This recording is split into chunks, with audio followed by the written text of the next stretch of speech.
for today's cup of coffee. Youngest kid has... You got the ick. He's got the ick, which means he's probably given me the ick. Don't blame me. Don't blame me. I don't go anywhere else that you don't. It's a change in the weather.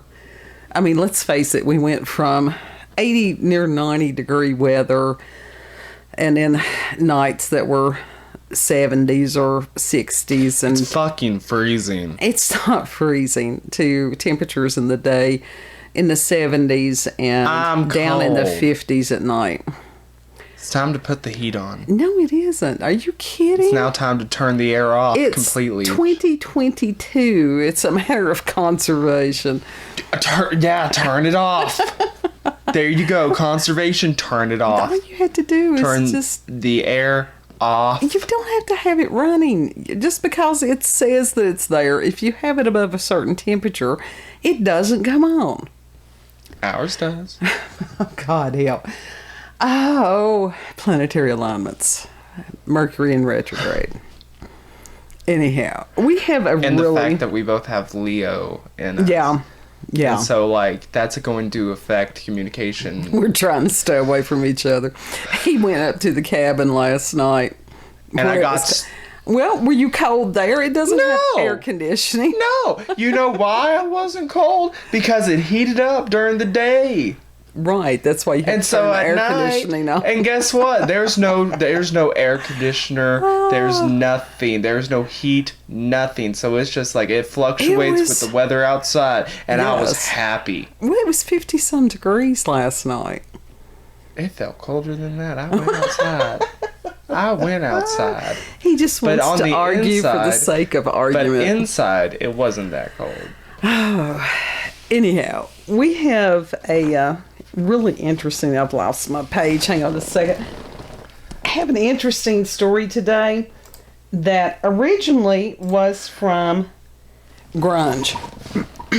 Because I was not aware of this, and the story from Grunge was, it came out on September the 14th of 2022. I will include the link to it. And so they put as far as the original article. And when they do that, why not go to the original article? So I did. And so this has happened a while back, but it may be very valid today. I loves it. And so from Mirror, and this was originally written August the 13th of 2008. And then it was updated February the 3rd of 2012, and it's by Damien Fletcher. I like the name Damien. It's sad that Damien too. Has been has bad connotations now. It's because of the movie Omen. Well, it's not only that, but in The Exorcist, the priest's name was Damien, and he was the good guy. Yeah, so they flip it there in the Omen to where Damien was the bad guy. Yeah. Which that had to be on purpose, you know. Mm-hmm. So, links for both articles will be in the description box. I could have been named Damien. I could have. That would have suited me. That would have suited me. The name Damien. Possibly. There's lots of names. Change my name to Damien. Ichabod. We could have named you Ichabod. I would have offed myself. No. I would have full on I would have done the headless horse. I would have done the headless horseman's job for him. We could have called you on myself. Icky. You could have been I was sick. Oh God. The true Icky baby. Oh. Yeah, that's. Oh, there you go. No. Now I know I should have done that. Anyhow, there's a lot, very much tongue-in-cheek on all this stuff. And so Damien had written, they're a shadowy group who creep around people's gardens, and when they'll strike next, nobody knows. These extremists have kidnapped thousands, sent scary ransom notes, and in one disturbing case, 11 hostages were found in a suspicious mass suicide. And it says they are the Gnome Liberation Front, whose mission is to, quote, free them from their small garden prisons, end quote. It says the Mirror revealed how Murphy the gnome was nabbed from Eve Stewart Keslow's garden in Gloucestershire, only to turn up safe and sound 7 months later with holiday pictures from 11 different countries. What? But Murphy was one of the lucky ones. Many never made it back. No shit. It says, and it's not just gnome lovers in Britain who are being targeted. The GLF is an outfit that can strike anywhere at any time, and they seem to be particularly active in France. In 1997, a court in northern France handed 3 GLF ringleaders a suspended sentence and fines for the theft of over 150 garden gnomes. It says, they took my gnome. The men aged between 18 and 21 were found with stolen gnomes in the trunk of their car and carrying GLF pamphlets. Again, with the Gnome Liberation Front. It says, in a sickening They're trying to free the gnomes. 11 gnomes were found strung up, hanging by their necks under a bridge in the city of Bry in 1998. A note nearby read, quote, when you read these few words, we will no longer be part of your selfish world, where we serve merely as pretty decoration, end quote. It says in June of a 53-year-old man was arrested in Brittany after 170 of the little fellows were found in his garden. Among hundreds stolen between 2006 and 2008, a batch discovered along the edge of a swimming pool in Le Mans. I don't know. I don't do the French thing. Lemon. It says a letter had been sent to the owners saying, knows quote, like lemons. because of the heat wave, we wanted to get some air, end quote. Meanwhile, across the Atlantic, a 14-inch garden gnome was stolen from a home in Morganton, West Virginia. So it even hit our region. West Virginia, says, mama. A few days later, the owner received a mugshot West Virginia, and a letter reading, quote, please bail me out of jail, Uncle Alan. Send money to the Pennsylvania State Penitentiary, and was signed Nomi. It says, P.S. Sorry I left home, but I wanted to see the world, and now I'm in trouble, end quote. Oh, my God.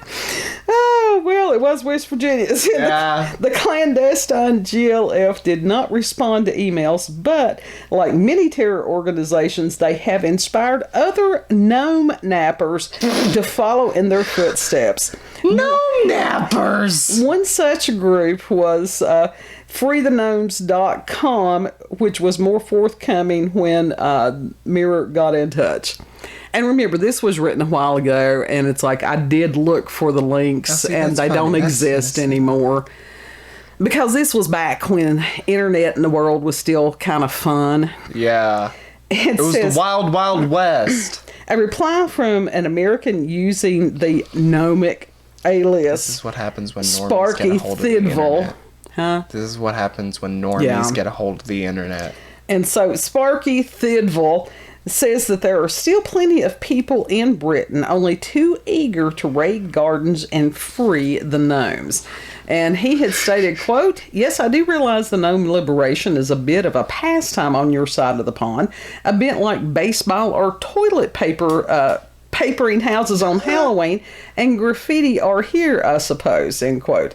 The pastime has certainly affected Di and Jim McMonaghan, and the couple from Exmouth, Dorset, put out a gnome alert only last month after their much-loved ornament was stolen from their front doorstep. The couple had owned Jeffrey for more than 10 years. They gave it a name. And he was a small favorite with their 13 grandchildren. Quote, the police said somebody probably walked past, saw him, and said, I'll have that one day, end quote, said Mrs. Monaghan. And she's also said, I don't think we stand a chance of getting him back. All the wardens and neighbors are on the gnome alert, end quote. The motive for Jeffrey's disappearance remains unknown, but the FreeTheGnomes.com complains about gnomes forced to provide slave labor in Britain and demands that they be set free. Another message on its website says, quote, Britons, backed by the military regime of Britain, abduct gnomes and force them to stand in gardens for no pay. These gentle gnome laborers toil imprisoned, often in dangerous conditions. The regime has committed numerous gnome rights violations and continues to allow its citizens to enslave gnomes, end quote. The website of another organization, the Garden Gnome Emancipation Movement, says serves as a mine of information on worldwide gnome napping activity, which has now even reached as far afield as Japan and Australia. That was back in 2012. That's well, I wonder if they're still doing that shit. Oh, this was like 2008, so these were the shitlords of the day. Gnome napping from 2012. That's what it says at the top. I understand that. You're looking at my notes, but absolutely, the original was written in 2008. The original, but it was just updated. That's all that it was. It's the same story. They just republished it, okay? It says, unlike the GLF, the GGEM opposes the liberation of gnomes, but it does stress that they should never be kept indoors because they are happiest in gardens. One gnome thief, known only as Alex, reveals his interest in garden gnomes began when he was working as a milkman, the perfect disguise for people who want to nab a gnome. First, he stole 2 antique gnomes from a garden so he could decorate his own. He got a buzz out of it, and every garden on his round blossomed with artistic potential. He would often swap one gnome for another, feeling smug in the knowledge that the owners would discover their ornament fishing instead of digging. Ann Atkin, owner of the Gnome Reserve Sanctuary in Hallsworthy, Devon, knows that this is far from a victimless crime. Ann, 72, says, quote, I've been running the reserve for 30 years and I absolutely love them. We're in the Guinness Book of World Records because we've got 2,010 of them. But they do go missing, and it can be heartbreaking for the owners when they do, because we all treasure our gnomes. Several years ago, students from local... We treasure our gnomes, too. God help. Several years ago, students from local colleges would abduct gnomes and send ransom notes for jelly beans. We still get gnomes going missing every year. We've had several people who are holding somebody's gnome and they buy postcards from us. It's the pixies. They're kidnapping the gnomes. So the gnome can ride home. Fairies. I suppose that's okay as long as they return them afterwards. Otherwise, it's criminal theft, and I don't find that funny, end quote. And so they had put tips here, like gnome insurance. Gnome insurance. It says put gravel on your path or driveway leading up to your gnome so you will hear an intruder approaching. Get some outside low-energy security lights to discourage thieves. Mark your gnomes underneath with your postcode and house number. Line your garden with hedges, holly, and prickly bushes. Only the most determined thief will bother to clamber over these. Gnome cactus. And take photos of all your gnomes. And then as far as just gnome trivia, it says in 1847, that was the year the first garden gnomes arrived in Britain at the Northants estate of Sir Charles Isham. And it says £1 million is the amount Lampy, the last remaining gnome of Sir Charles at Lamport Hall, is insured for. And that was back then. So it's a historic gnome. And so it says that what the fuck? How much having gnomes in your garden will knock off the value of your house was £441. Why would that knock the value off of your house? I guess because it clutters up the yard or something. Well, you can pick them up. It's not right. hard. You can toss them away. And it says there were 300 types made by the world's famous garden gnome manufacturer, which was Germany's Griebel factory. And the average price of a gnome in 2008 was $8.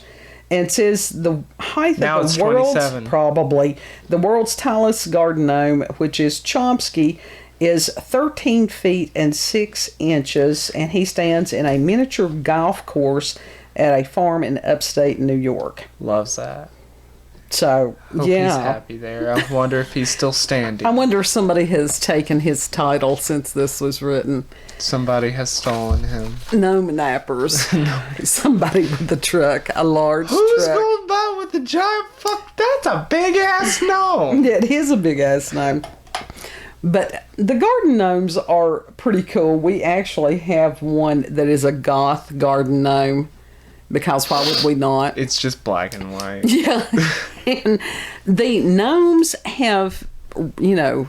Resurgence. There has been a resurgence of them. Big resurgence. I don't know what happened, but they blew because up. they're adorable. They really are. And they've got Especially different this costumes. type of gnome. Yeah, because... Because originally you could still see like their eyes and such. Right. But this... Right. And these are house gnomes, and they are not in bondage of any form. In fact, they're pampered.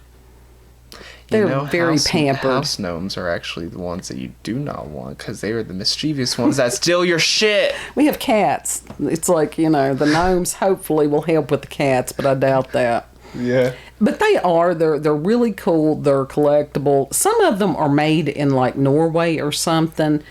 I was looking, and I'm bad about cutting the tags off of things because I don't like the gnomes to have tags on their asses. That's just my weirdness. But of course, a lot of them, like everything else, seems to be produced in China these days. But they don't have names. We have not named them, but it's just, we do like them. If we start naming them, there's a problem. Quite possibly. I mean, I still want the big Chungus, not gonna lie. The big Chungus gnome. But where would we put him? On my bed. Okay. Yeah, he could be a cuddle gnome. Not his butt. His butt's cardboard and beans. Well, it is! That could cause a little bit of a problem there. And you're wondering, it's like, what does the cat have to do with anything? We had meant to show him before when we had, he's a recent acquisition, but... Dollar Tree. We figured... $1.25 tree. Yeah, with all the inclusion and stuff these days, we put him up there for diversity's sake. So, anyhow... Kid was like, oh, God, you went there. Yes, I did. Yes, I did. Help because me. It's not just the gnomes. It's all of the inside. It's like Dobby. We should have put Dobby. We actually have a stuffed Dobby. But our gnomes have clothing, so they're not in He has clothing, bondage. too. He has a potato sack. He does. Well, it's actually like a pillowcase or something. But, you know, he is not... He's free to come and go as he will. And he will jump off of the shelf every now and then, which is okay. It's usually because one of us knocked it over. Don't be stealing people's gnomes. In our area, don't be going up on people's property unless you're invited. Yeah. You get a good chance of getting shot. Oh, yeah. we could put meth heads out in the gardens these days. As decoration. You should just strap them up to the pole. It would be no different. Oh, they couldn't sit still, though. They'd be tweaking all over the place. Yeah, they'd be perfect Halloween decoration. You want an insane asylum and an animatronic? There you go. And the reason we can laugh about this and do laugh about this, it's not that we don't have empathy for addicts. It's because we've had this problem with family members, close family members, so we laugh to keep ourselves relatively sane. Yes, we have. Wait, we have. Who was the meth head in our family? You're really looking at me asking that question. Think. And he's like, oh, God, I forgot. He wasn't around us. Well, yeah, no, he ran away from home so he could do that stuff. But now we've got the file out on it. Away from home. He was in a completely different state. Well, it's still, but we've had other family members. Everybody. Oh, that's That's what I want to know. I knew his ass. No, don't. You think I'm going to name names on the internet? You think I expect you to tell me on here? No, I expect you to tell me afterwards. That I can do. That I can do. So, be kind to your gnomes. Be kind to your myth heads. If y'all want to donate, if y'all don't want to donate the TJ Maxx Big Chungus gnome, please. We'll have to save up for the Big Chungus gnome. Yeah. Because I need to find me a gnome. Hopefully they will have him. I can't imagine people. Of course, you never know. They had 2 of them. So, I don't know that they were that hot of a commodity, but... When they have them, they have them. That's it. Like, there's no more in the back. Nothing. Yeah, that's true. But they have seasonal gnomes. So go out and get yourself... And they're cuddly. If you dare get a fucking Easter. Well, they were cute, but they were seasonal. I hate Easter. Well, I hate Easter and Valentine's Day. No, don't be hating on the Easter and stuff. I hate Easter and Valentine's Day. We do Passover and stuff, so it's like... But they were, you like pastel. Remember? You like pastel. I like pastel in a certain instance. But... Easter is just what the fuck is this shit? Well, it's the bunnies and stuff, which has... There was a little bit of a... disconnect between belief systems on all that, and people don't want to admit it. Yes. But anyhow, get yourself a gnome. Be kind to the gnomes. They'll love you back. They really will. Look at the little guys. Look at those little faces. They can't even see. Sure they do. They peep out from under their hats every now and then. And they do have the female gnomes. So we just didn't have any. They do. They've got little braids. So you can have the male and the female gnomes and some of the other niceties out there. But I appreciated that story because it was something from a time when it was so much simpler. People weren't looking to be offended about every damn thing. There wasn't tech bombarding us. Yeah, it was just fun. So we all needed a little fun. Yes. So, yes, we did. We did. And it was interesting. And I don't blind... these were shitlords back in the day. And you have to admire them. I mean, I do. That's pretty fucking funny. It was great. It really was great. So if you've had experiences with paranormal, supernatural encounters with UFOs, aliens, cryptids, maybe you were part of the Gnome Liberation Force. Give back the damn gnome if you did. Just give us an email, cupofcoffeewithscream@gmail.com. Let us know of your, the things that you have done and the places that you have seen the gnomes. Yeah. That was really cool. Yeah. Know that you're loved. With or without gnomes, you are loved. Yes, and if you like this video, don't forget to like, share, comment, and most of all, subscribe and click that notification button for daily notifications of our daily uploads. Thank you all. Have a good, and we'll see you all on the next one. Yeah. Gnomes make the world a little bit better. Do they, though? They do. They do. They make my world a little bit better. We'll see you on the next cabin. Bye. Bye.